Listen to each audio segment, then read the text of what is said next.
So, John, the question I had for you while we're waiting for Bill is you've won all those games as the head coach, and now you're retired. Of course, you can never really retire. So you're the assistant coach at Smith, and you're the mentor to the head coach. How is that going, and how do you like it? It's pretty cool. I mean, even when I was at UConn, I was the sub-varsity coach, but it wasn't really assistant coaching because you did the same job, Jim. We coached the sub-varsity team as the head coach. So it's like less responsibility and sort of fun. Just Bill, it's Jim. You have to check your email again and do that link again. My bad. Okay. All right. I'll do that now. Okay. Thank you. Yep. Sorry, John. Yeah, I think we just about got this sorted out. Oh, good. Good. I'm really technically challenged, so but I've figured out a lot of things tonight, so it's good. I'm sorry, John. Go ahead. No, I was just saying there's a lot of less pressure being the assistant coach, and I haven't really done that my whole career. So it's sort of it's a different thing. It's just sort of supporting the head guy and just sort of giving him another set of eyes and ears as you watch the game, you know? Yeah, it's a lot different, isn't it? Yeah. I started off my career as an assistant for 10 years at 4 different places. And I got to say, I was not that great of an assistant coach because I wanted to be the boss. And I thought I'd give the boss advice, and I was really upset when he didn't take it. And finally, an English guy, Chris Brady, he was the coach of the British Royal Navy team, and they were down playing all the DC schools. And I was complaining to him one night about it. And I thought he was going to be supportive of me. And he said, Jim, every morning when you get up, you got to look in the mirror and you got to tell yourself you're number 2. You're not number 1. And I'm like, whoa. And, it was great advice, So now I'm an assistant again, after being a head guy for 32 years. I'm an assistant again for Thomas College men and women soccer and track and field. And I've been since 2016. So I get to get it right now. And my main job as the assistant is to be supportive of the head coach and to watch their back. I watch their back vigilantly. Now I'm in a place where nobody's really gunning for them. Okay, perfect. Bill's backstage. So he should be coming on here pretty quick.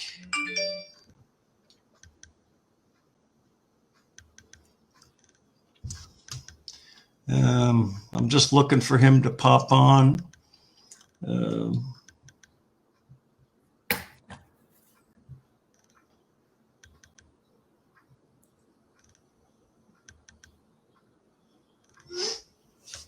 I don't see him yet. Let's see. Oh boy. Okay, so I'm going to introduce Bill, and hopefully he'll pop on here anytime. It says he's backstage, whatever that means. Robin, if you can hear me, if you can look that up, that would be awesome. And we'll see if he should get a prompt to enter the broadcast studio. That's what I got, and I click that. Yeah, Bill will get one. I got one on my screen. Yeah. Okay. Bill, if you can hear us, what was that prompt? It says enter the broadcast studio, like a little bar, a little bar after I clicked on it.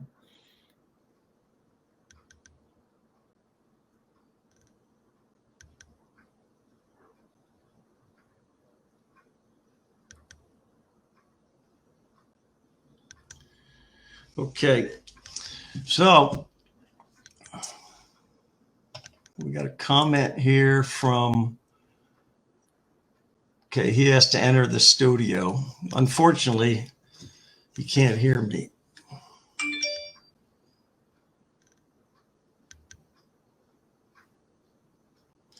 Okay, I'm going to introduce Bill and hope that he figures it out. And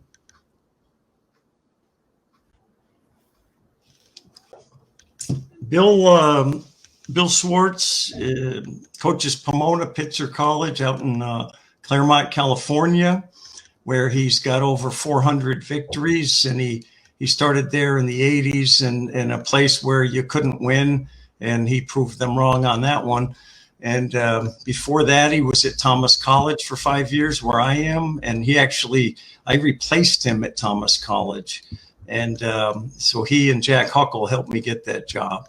And he did a great job at Thomas. He started the Maine soccer school, and I joined that when I came up to Maine, and we did that from 86 till 2008. Okay.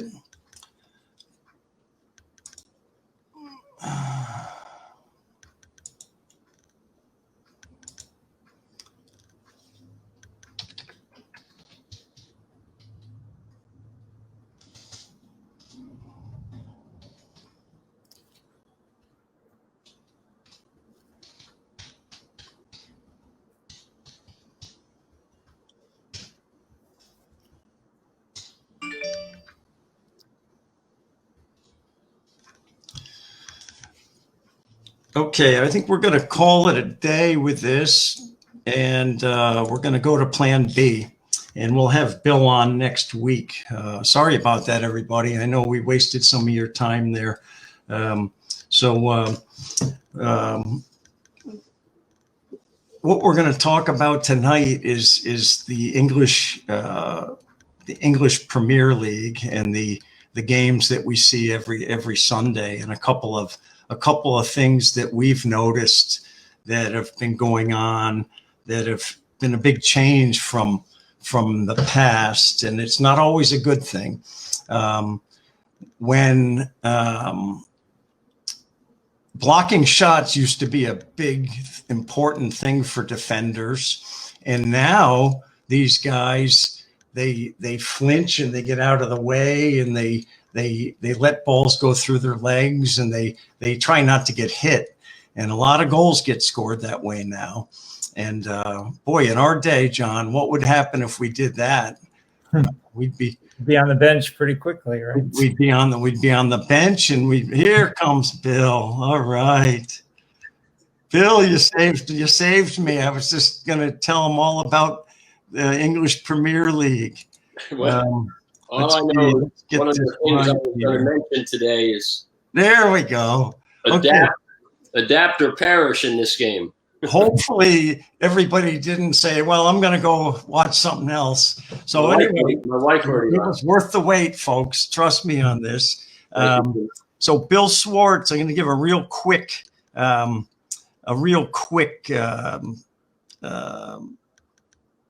I left off was how well he's done in the U.S. with coaching. But the thing that sets him apart, a couple of things, but the big thing is that he's been coaching in English soccer since 1993 or 4. And he's done it every year since then. And as far as I know, no other coach is doing that. Bob Bradley went over to Swansea, lasted, not very long. And he through no fault of his own, they never should have given him that job. I mean, they didn't accept him. And Bill went over to Watford. We had a mutual friend, Graham Brown, who was going to be on this show sometime. And Graham came over and worked at our camp, and we became friends, and he invited us over, and I couldn't go. The University of Hartford, they wouldn't let me go. And it's a good thing. Bill and I talked about that. If we'd have both gone, it probably wouldn't have worked out for Bill, because they would have not wanted two of us around, because they didn't really want Bill around. So anyway, he stayed, and he just did what he had to do, did whatever he could to help, and he worked his way in. And as a result, he's been at Watford, he's been at Tottenham. Notice the shirt, Bill. Wearing my disco one. Wearing my disco one. Bill's is flashier than mine because he's on the staff. I just got this from a friend. Graham gave me this. So, and he's now he's involved with the England U17 youth setup, and he does scouting for the England under 21s. So, without further ado, we've kept them waiting long enough. So, John, I think you had a question for Bill, right? Why don't we start there? Okay. Hi, Bill. Hi, John. Good to see you again. Yeah, you too. We had a conversation on the phone about a year ago or 2 years ago or something like that. But, that's right. I enjoyed your show. I enjoyed the first show, and I enjoyed your show last week. So something I'm going to tune into every week now. Thank you. Yeah, sure. What I was going to ask was, because you've been in two countries, on the West Coast in the US and then in England, what do you see as the difference between the elite players that you've seen here through your coaching and the top players in England of the same age? Yeah, that's a great question. So I made some notes as I was trying to figure out what I might say.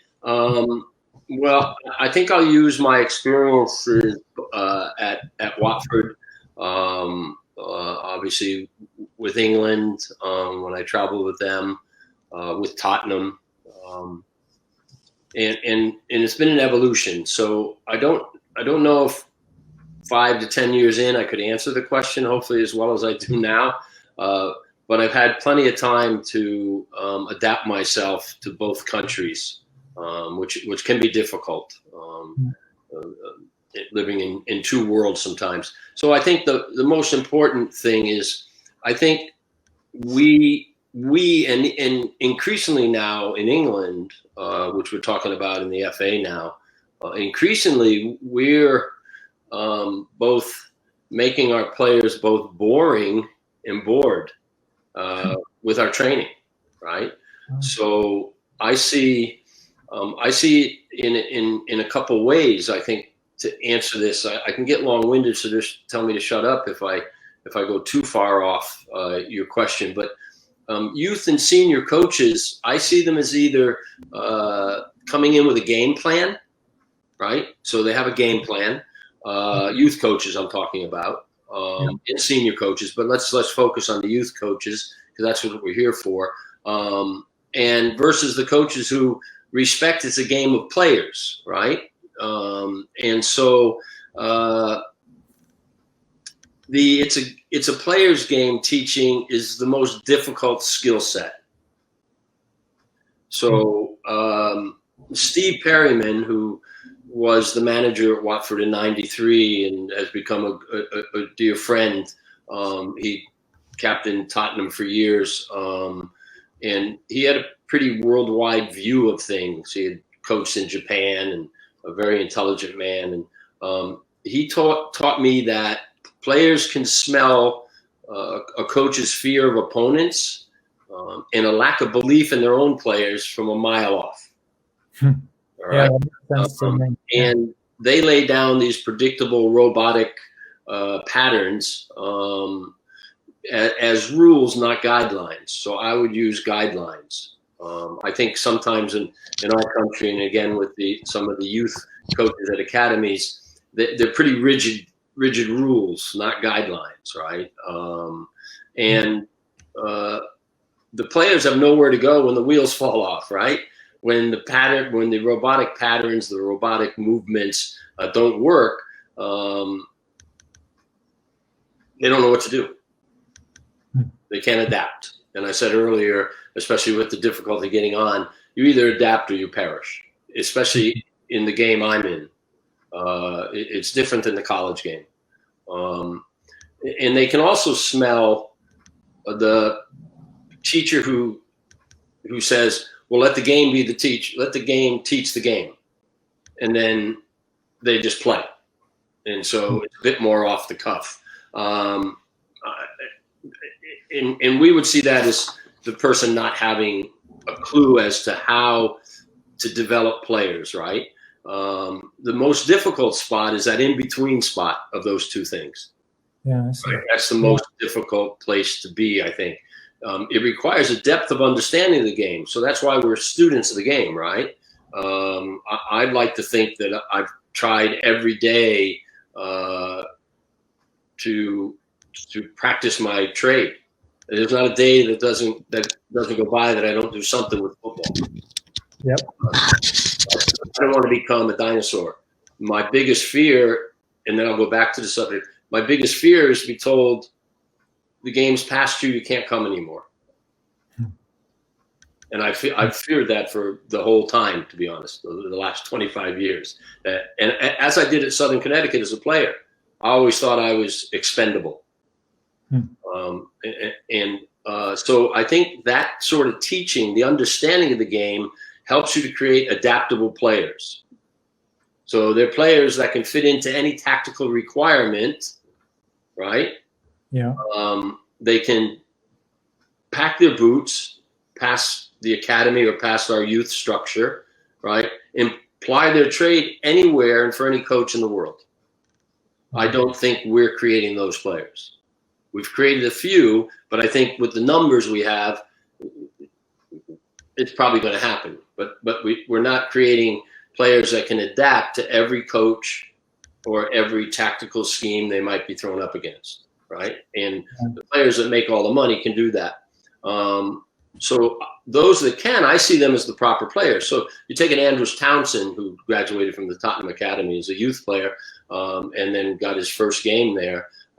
He's adaptable. Harry Kane is adaptable. Harry Winks is adaptable. Kyle Walker-Peters at Southampton's adaptable. Adam Smith at Bournemouth, the right-sided defender, is adaptable. They can adapt. And they make themselves selectable because they have an obsession and a love for the game, right? It hasn't been driven out of them. Because they have to play 100, 200, 300, lucky maybe 400 games in their career. And it's a brutal industry. It is a brutal industry. The quote I've often heard is not for the faint of heart. If you can't handle that, you'll not be there for very long. So I don't think we're creating those players because I think we are a money-driven society with our football. I remember in 1974 when I was at Fitch High School and doing the Groton teams and trying to make us something in the state. And they actually charged, they came out and said they had to charge $2.50 for a kid to play. And I was working in basically Pequannock Bridge, which is old Navy housing, and it's low income. So I'm thinking, how can my kids play now? Yeah. Wow. Pay for play way back then, huh? It started then, and I had arguments with Al Bell and everybody else about it. And I get the insurance and all that, but I mean, I know coaches that are making $4,000 or $5,000, and I don't want them coaching my grandkids. Yeah. So I don't know if that answered it, but I see that as a difference. But I also see it creeping into the environment in England, where sort of the middle ground is more acceptable than the elite ground.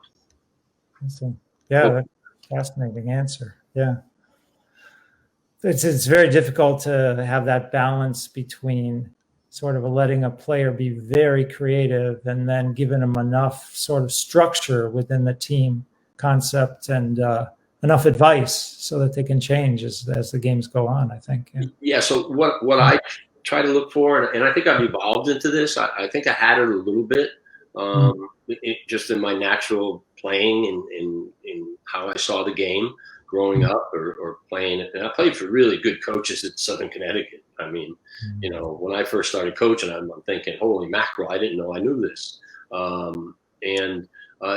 They were coaching perception, right? We knew how to scan for key information, right? So, how do you tell the right back's going to play a long diagonal ball? He's going to take a long touch out of his feet.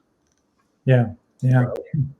How do we know we can close and press? It's because the pressurizing defender has the dribbler's head down. He can't play the long pass. He's got to play the tight one. Now we can press. So those are triggers, and that's information. The great goal today was it from Man City. Is it Jesus, or do you know, Jimmy, who scored the goal for Man City? Number 9, Jesus. Jesus. What a goal! What a turn! Yeah. And the pundits are all saying, "Well, I don't know if he meant to do that." Well, that's not the point. The point is that practice, that on the edge of the box practice, has been done 100 times or more, and there's the perception there between the two players. I'm going to bang it into your feet, and if you can take the pace off the ball, you're going to have yourself a chance, right? And so it's that perception of space, man, the receiver, the movements, right? How you synchronize those things, and we all know it's hard to score a goal. So the synchronization is, you got to keep working on it, right? And then it happens. The magic happens, right? And we also creating predators. I mean, if you had a chance, I've known Harry since he's 9 years old, Kane, and he's the loveliest man in the world, but he's a predator. He's a predator. So I think for our players, and I just talked to McDermott yesterday for an hour and a half on the phone too, talking football, and he's now the technical director for the FA. We're talking about this. So I just donated a basketball hoop to Tottenham's academy, not just for the kids to play basketball because of the COVID. That's the obvious reason. The big reason is I want them to juggle and put spin on the ball and put it off the backboard like a great basketball player would do, but with their heads or their feet, their outsides of their feet, and that teaches perceptions. And when Jimmy and I talked about it last night, if you put it in a 2-on-2 situation, we can really get creative. So I think those coaches are the ones I would look for. I see. Yeah. So sorry. No, that was great. It's nice to listen to. Thank you. Bill, when I shared before you came on that we've worked together at you brought me into Thomas and into the Maine Soccer School, and we worked together at the Maine Soccer School from '86 to 2008 every summer, and it was a great situation. And for quite a while, it was before clubs, so like the whole high school teams, they'd all come, and a kid would probably play more in that week than they would the whole rest of the year. That's just what it was like back then. And the improvement these kids made was pretty remarkable in that week. And then who knows what happened to them when they left, but one of the things I was sharing with John on the phone earlier, we made teams, and every coach had a team for the week, and you played a couple games a day, and there was a champion at the end. And no matter what team you got, your team always was the champs at the end. And I used to watch you train those kids. And one of the things was you were training a number 9, a center forward, and you had a box. You were playing balls in. He had to control the ball inside the box. Then he had to lay it off at angles into another little box on angles. So fast forward to 4 years ago, I was lucky enough to go to Spain for a number of years to be basically a gopher for a guy that runs trips. And I got to watch Zidane training Benzema, and he did the exact same training session with Benzema that you did with that kid 15 or 20 years ago. And I just went, hey, Zidane was hiding in the woods watching Bill, But so, it's I've learned so much from I stole it from Kenny Jackett. So yeah, and Zidane, we all steal stuff. You stole it from him. Zidane stole it from somebody, and it goes around the world, But I think the mark of a really good coach is when you can give him any group of players, and within a couple days or 3, he's got them organized playing really good football. And I've seen you do that many, many times. And I talked last week about John Ellis doing that. or the week before. John Ellis, Jill's dad, he was very good at that as well. But I want to ask you another question about your experiences in England.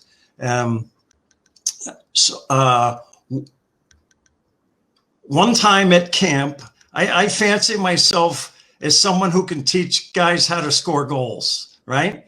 And learn to shut my mouth. and I, I was working with a kid and he was putting goals in, and I said to you, I would love to go to England and work with some big time players. And you said, not to be a wise guy, but you just said they'd never listen to you, Jim. And expound on that, okay? Yeah. The most I could ever hope for in England is well, financially, obviously, in the place I work at, Pomona, at some point you got to make some choices. But I could work there. I know I can work there. I've been told many times, and John McDermott has put it in writing that he would hire me in a minute. But that would be the highest I would ever get to. Where you're at now, you mean? The Yeah. position you're at now? Yeah, basically, right. Because I wasn't a pro. So that's a difficulty. You mentioned the Bobby Bradley situation. I was a guy from the United States, so I heard all the U.S. jokes all the time. All right. Yeah. And I mentioned to Jimmy a while back that every time I go over there, I have to reprove myself. Yeah. Wow. And so Zidane, he didn't have to do that. The players are going to buy into him because of who he is. That's for certain. He was one of my favorite players to watch play. That's for sure. Yeah, so they're going to buy into him because they know him. He's a. So when you look at the merry-go-round that's called the Premiership, right? Who are they hiring? Right? They're not hiring somebody from a youth academy who, Brendan Rodgers is one that came out of a youth academy. He's brilliant, but it's few and far between. But he also has the nationality that they're going to maybe look for. Right? He's European. So yeah, what I was saying was that you could train them and then they would be better. But getting them to listen to you would be the hardest part of your job. And if one of the leaders in the changing room didn't fancy you, that was going to be a hard one. Yeah. So that's what I know I meant by that. What wasn't that you couldn't do it. It's just at what level you would be accepted. It makes sense. Yeah. Yeah. Huh. Yeah. So you had told me years ago, I'm trying to figure out when, how old's Harry Kane now? About 28, 27? Yeah, 27. I think he was under 14 in 80 in 09. So back then you were telling me about this great group of Tottenham kids coming through and that they were going to be very good one day, as long as they didn't sell them all. And what talk about that a little bit, working with those guys. Yeah, I mean, I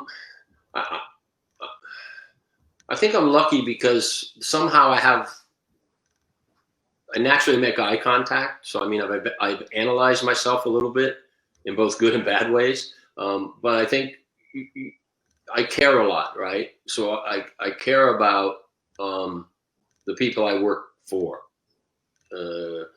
And if those that are on, I mean, you have no idea how humbled I am by your comments in the Facebook page. I didn't even know I was doing that. If I was, and I made my mistake, but I think it comes down to care and trust. So I think it's if you know that if they know you care about them, you can show your teeth. I can show my teeth, but they have to know I care, because that was a tough group in many ways. They didn't suffer fools. The smallest guy in that under 18 changing room in Guadalajara at the Chivas tournament, he his tongue was like a sword. So if somebody tried to bully him, he was so smart, he would just slaughter him, absolutely slaughter him. So I think it's connections, right? It's how do you connect to them, and then you got to know your stuff on the field. If you don't know your stuff on the field, then you're dead in the water, right? You're going to carry the bucket and the sponge, which I would do. I mean, that's what I said at Watford all those years ago. I'll pick up all the garbage. That's what a coach does. If he can't do that, he can't coach for me, right? Because I'm still a pack mule carrying equipment out to the fields. So I think it was just that we kept them engaged, and it was back to what I said earlier. We didn't bore them, right? We knew their passions, but we also knew that because we wanted them to keep climbing that big, long hill, that when they fell down into a crevice, psychologically or physically, that they had the horsepower to come back out again and climb the hill. So I think it was just, it was a really good group. It was John McDermott as the academy director. The under-18 coach was Alex Inglethorpe, who's the academy director at Liverpool now, who I met at Watford as a young player and became friends with. It was Chris Ramsey, who is an unbelievably fantastic coach. I sit with him at games, and I'm amazed at the practices he draws from what he sees on the field. I'm like, wow, I wish I could do that. It's artist. He's an artist. So we had people who, if you needed to, you could hammer them, but they knew you cared about them. So I witnessed in Guadalajara, one of our players, Sam Cox, took a bad head injury and was in the hospital, and McDermott didn't leave his side for 2 days until he got out. And so I think it's that, because they're kids at the end of the day.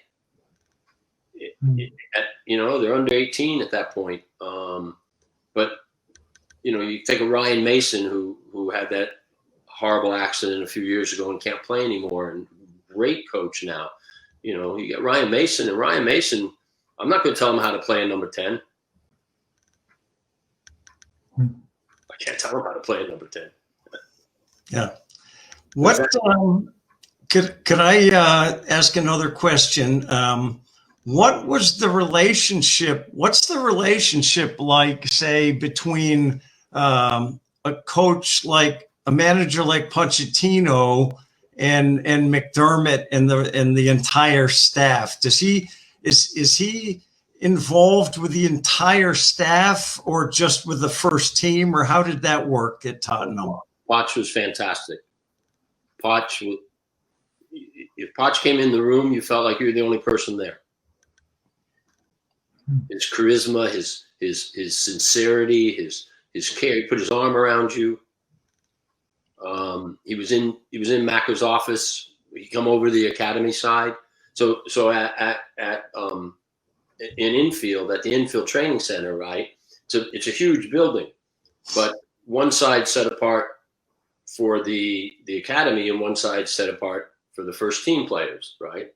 So a lot of places you don't go down the hallway, right?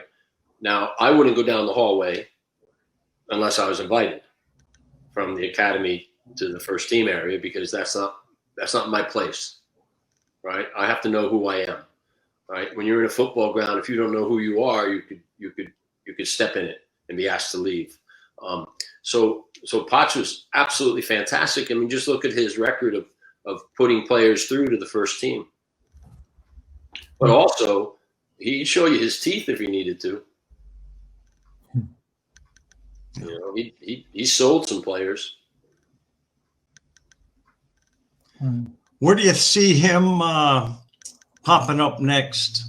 There's always rumors. Yeah, I'm hearing Man U now because Man U's struggling a bit. But yeah, well, that was also a couple of years ago. So we thought we were going to go there a couple of years ago, because I thought for sure he's going to. I knew he would take McDermott. So wherever McDermott goes, I go. Nice. That's nice. Yeah. He's got a big long shirt sleeve that I'm holding on to. Well, that's what we do, isn't it? I've held on to both of you guys' shirt sleeves in my career, and that's one of the reasons why I have the knowledge that I have and the ability to teach it. With John, I don't know if I ever said this to John, but we coached the U16 ODP team. Todd Sniper was on that team. Oh, yeah. Todd played for Bill. Great player, great guy. Todd Sniper from Ledger. Yep. So I would say to John, we need to do this. We need to have him playing like this and like that and like this. And John would always say to me, okay, how are we going to train that? And I'd be like, who cares? Let's just do it, So, it got me to join the idea with the, how are we going to get there? And obviously, if you don't know how to get there, your ideas don't really take fruition, do they? No. And then you have to, I think, if you're talking about the game at a high level, at the highest level, you got to know your stuff. You got to come prepared. If you're not prepared, so I never went to, I've never not scaffolded my sessions. I take notes incessantly. So whenever I travel, whenever I'm with them, I'm keeping a diary. It's mostly a football diary, but it's a diary about what I saw today, what I saw from this kid. This past December, I was with the under-14s in Florida at a big tournament with international teams and the academies. And, I kept all my notes about all the kids.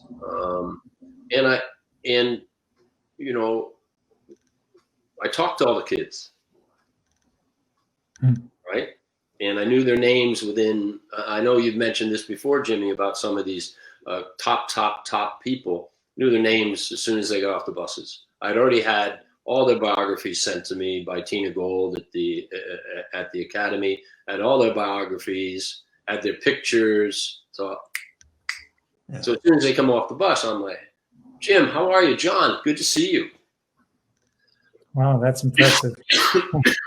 It's funny that you bring that up. I'm sorry, John, go ahead. Yeah, remember, they're only 12, 13 years old, 11, some of them. I was just saying, Jim and I had that experience as younger people and athletes with D. Rowe at UConn. He was a legendary basketball coach. And just the memory on that guy. And not only did he know you, he knew your wife, he knew what you were doing. And he's kept that up for since till he's 90 years old or so. Just an incredible people person. And he always had such an interest in UConn soccer players, even while he was coaching basketball and beyond. Yeah, it's incredible. Yeah, I'm blessed with that. I think I can remember a lot of stuff still. It's I reminded John of something we talked about in '94, and at that, John was the first. John McDermott was the first. I'm alone. I'm alone, right? And I'm taking a bus into the training ground every day because I don't want to be late. And we went out to dinner, and the next thing you know, we're talking about how can we educate these kids? How can we better prepare them for the world? And plus, John's learning too. Think of the people we've been around. Just at Watford, you're talking Steve Perryman, Kenny Jackett, Nigel Gibbs, Jimmy Gilligan. Holy mackerel. Just unbelievable. John Alexander, who just retired from being the secretary at Man U, who was also at one time the secretary at Tottenham, and good friends. These are really good football people. That's Trent's dad, isn't it? You said his uncle. Bill, there's another question we talked about last night, and it was great. What advice would you give to a young coach who really wants to improve and be a great coach? And you mentioned something that a guy told you when you were a young coach. Yeah, when I got out, I was sort of lucky because I think I could have gotten a lot of trouble. So I don't want to let people think, because I could have gotten in a lot of trouble. But I had a really good mentor at Waterford High School in Mr. and I won't call him Francis Xavier Sweeney without putting the Mr. in front of it. But Mr. Sweeney he wouldn't take any of my rubbish. I promised my wife I wouldn't swear. He wouldn't take any of my rubbish. Threw me off the school bus as a captain of his team. Wow. Because he'd probably go to jail today, right? And we're about a mile from school, and I grabbed the goalkeeper's piece of equipment to protect himself, right, his jock, and I throw it out the window. It lands on a woman's car. She thinks it's funny, so at the stoplight, she honks and brings it over and gives it to Mr. Sweeney at the front of the bus, and he bellows, who did that? And I wasn't going to lie to him. Right? So I'm the captain of the team. And I said, I did, Mr. Sweeney. He said, you get out and you go apologize to the woman and her family. And so I did. And then when I got to the bus, I go to get it back on the school bus, and the doors closed and it drove away. and you can hear the guys laughing just like you guys are. Mr. Sweeney goes, that's enough. But there was one car in the parking lot when I got back. And mind you, we didn't change these fields when we went. We went and dressed already with our boots too, because we didn't know enough to have trainers in. I couldn't afford a trainer anyways at that time. I used to get made fun of because I had like old Chuck Taylor Cons in college, right? It was the only thing I could afford. When they gave me a pair of boots at Southern Connecticut that were mine, I thought I died and went to heaven, right? I got a pair of Adidas. I prefer Pumas, but I got a pair of Adidas. But when all of a sudden, I was working on a garbage truck, so my path could have taken a totally different way, right? I could still be doing the garbage truck thing. So I didn't know what I was going to do. And there was a job at Fitch that they were opening up for $400. So there's the thing about money, right? Money doesn't matter. It was $400 to start a soccer program. And they didn't give me a budget, so whatever, I was going to go beg, borrow, and steal stuff. I used to take traffic cones and throw them in my car late at night to practice our side volleys. And so I said to Mr. Sweeney when he said, yeah, I want you to go over an interview for this. And I did, and I came back and I said, Mr. Sweeney, I took the job, but I don't know what to do. He said, I have 3 pieces of advice for you, and I would stand by this advice for anybody. He said, 1, be who you are all the time. And I've tried never to deviate from that. And so I feel that right, wrong, whatever I've done, I've been honest to myself. And the second thing he said, or the last 2 things, because they're combined, he said, always remember, when you win, you got great players. When you lose, it'll be your fault. And I think the last 2 really have kept me humble in both wins and losses, right? But I've never blamed the loss at all on my players. I might be mad. I might be angry at our performance because we didn't put our work into it. But that should be a given, right? Side angle side in the geometry problem should be, that's a given, right? So work rate in a football match is a given. You got to do that, or you're going to get hammered. But you can't predict everything. You can't predict the missed penalty kick today. Well, that's great advice. And the thing I like about soccer is because of the nature of the low score and the number of players on the team, it's like you said, you blame yourself for a loss. Well, that's usually true because there's always something more that could be done to make the team play better. It's a complex problem with 11 players on the field. It's not like basketball with 5. And it's a game that you can win being outplayed badly, all the time that happens. So it's a challenge, but you can blame yourself for a loss pretty easily, I think. Almost. Yeah, but I think the best ones, John, And I know you'll know this from your career. Jimmy will know this from his career. The best ones get over it pretty quickly, and they see the challenge for the next one. Yeah. While I would say on a Saturday night, if we just lost a big game, the next day I'm pretty quiet, right? My wife used to tell me not to have losing seasons because then I cook everything in the house because that relaxes me. I put on more weight when we have a losing season, so no more losing seasons. But by Sunday night, I've already scaffolded my practice for Monday.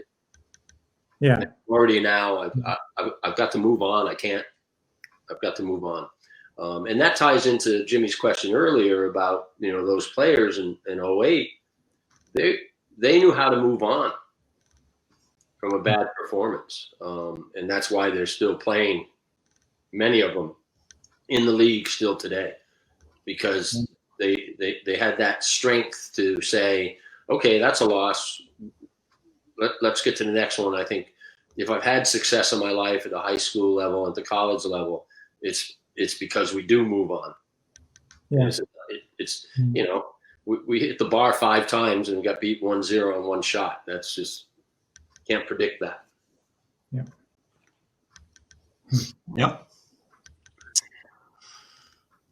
Okay, very good.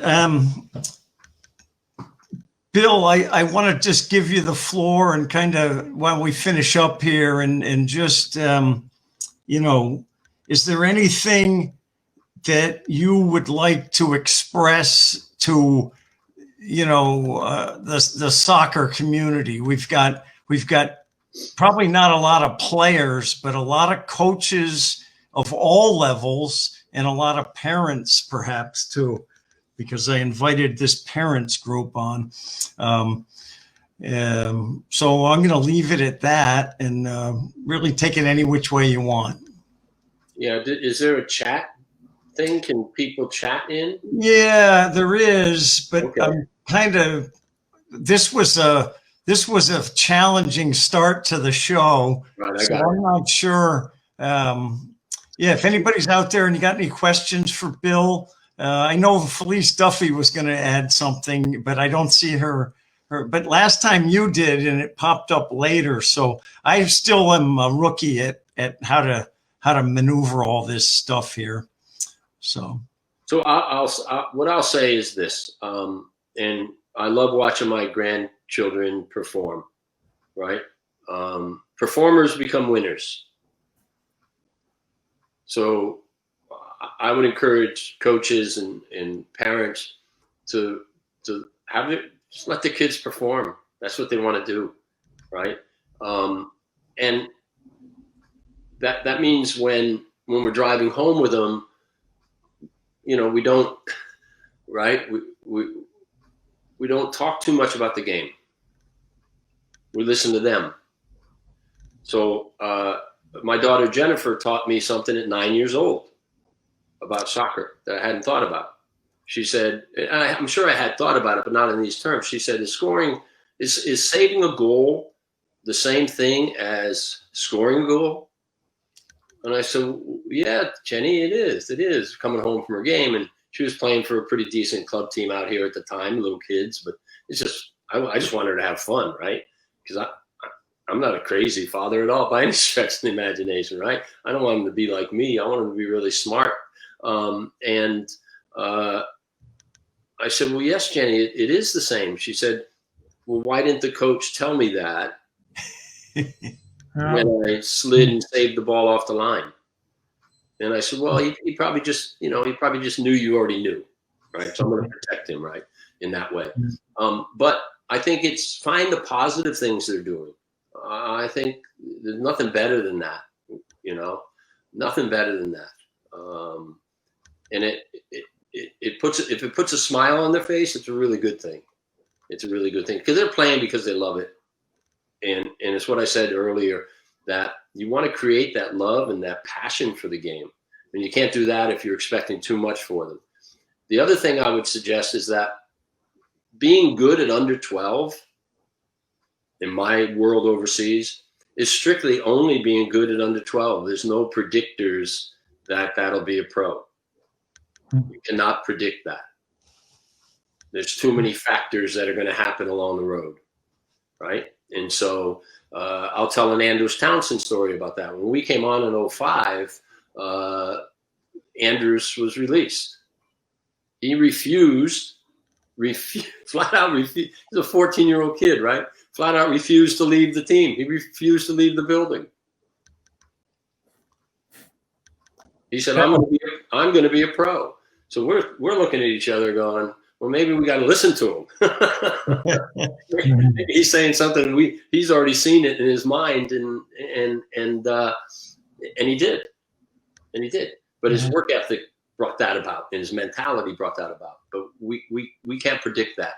So I think help them understand that it's fun. There is a time you're going to have to try to win.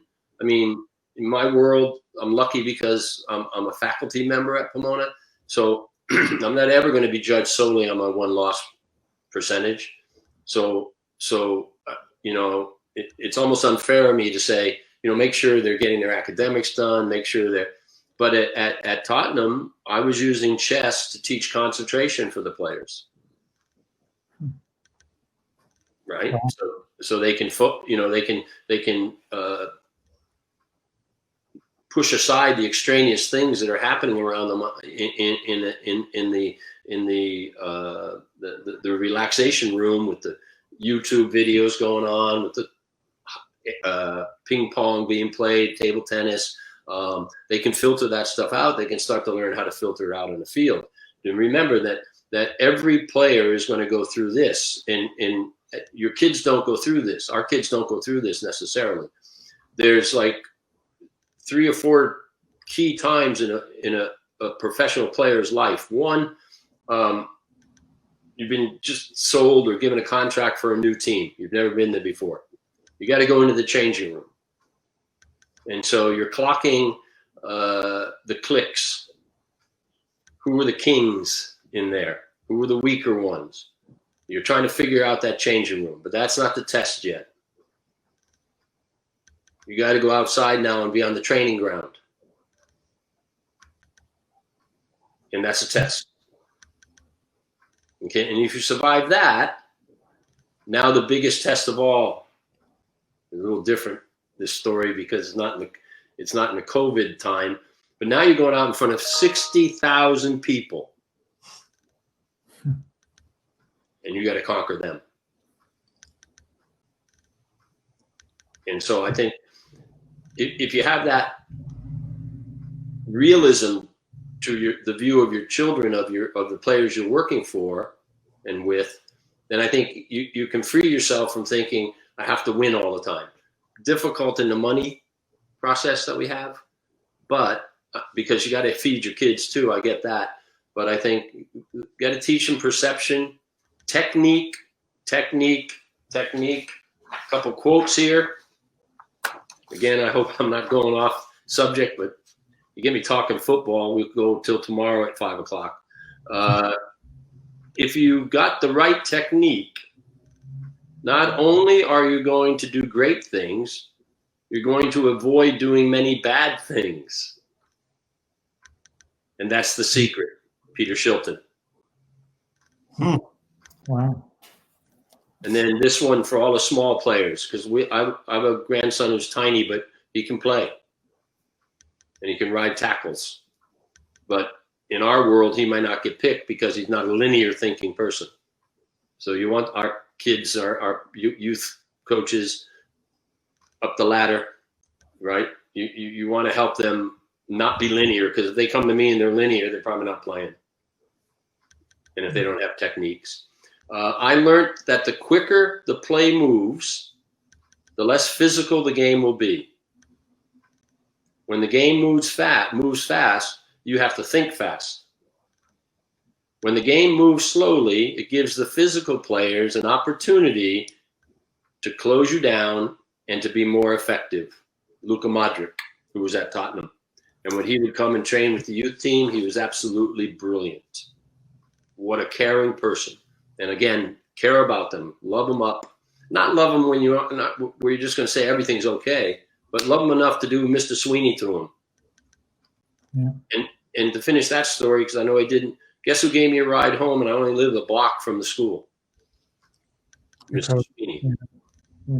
And when I said, Mr. Sweeney, I don't live up the street, he said, remember, it's always the principle of the thing. Always the principle of the thing. So in terms of your football, teach principles of play. I wish Felice was on, because I did the perception thing for her. So when you see her, let her know that I was talking about perception, because we talked hours. I miss talking to her about football. She should have. I'm pissed she went into law, even though she's really good. She always talked about reading the game, and it got me thinking, can I see past the first defender? Can I control the first defender by looking at him, not looking at the ball? Can I move him where I want him to move so I can play that ball in? And so, that's the stuff I would be looking to teach your kids. The professor. No. You're a professor of football. And I, and I was telling John earlier that Pomona, we know they're smart people. It's a highly academic place, but they're smart to take good care of their coaches like they've done with you, and recognize, because you've been able to pass this information on to guys that they're never going to be professional footballers, but these are life lessons, aren't they? These aren't just football lessons.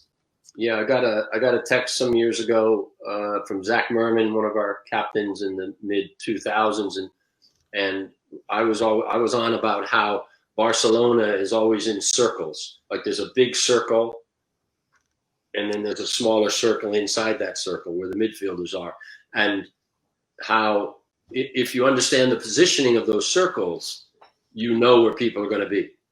And then it's just a slight adjustment of maybe a yard or two, maybe 5, maybe 10, maybe a foot, that allows you to see the pathway.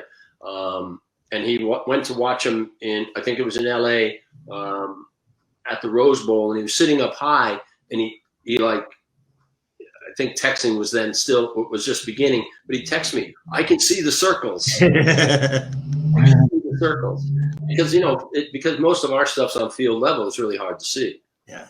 But once you're able to get some analysis going and stuff like that, that's really helpful. I would do video analysis. I'm sure some of the coaches do that too. I would just and study that with the kids.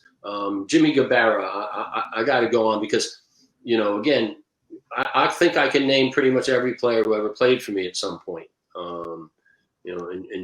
You got Jimmy Gabarra, and I forgot my point, but the amount of work that he put into being good was unbelievable. So watch videos of him playing or somebody like him. Who do you like? Who's I wasn't very smart, so I watched Goal in 1966. Mr. Sweeney played it, and he was a basketball coach, so he played that movie for us at Waterford High School, the 66 World Cup, and I fell in love with Eusebio. I was never going to be Eusebio. Ended up where Paul Breitner became my favorite player for a long time. So I think see the game as an art, not as an athletic endeavor. We don't want hammer throwers. We want artists with the ball. So prattle on, old man. Okay. Guess who hired me at Pomona? I think we're going to wrap it up, Bill. We really appreciate you coming on. And now that we know what we're doing with the technical side of it, we'll have you on again. Maybe after you have another trip, and we can find out some more. But thanks very much. Well, thank you, you too. Thank you for being patient with me. Thanks, John, for being patient with me getting on. I now have Chrome on my computer. Yeah, that's good. Yeah. Thanks. Thanks for people turning in too. And again, I can't thank the players that I've been lucky enough to work with my whole career. Just great people to me. Just worked hard and cared about what they were doing. And, I have a big, piece of my heart still at Thomas College to those guys. So thank you very much. Okay, Bill. Thanks. Good night. Good night.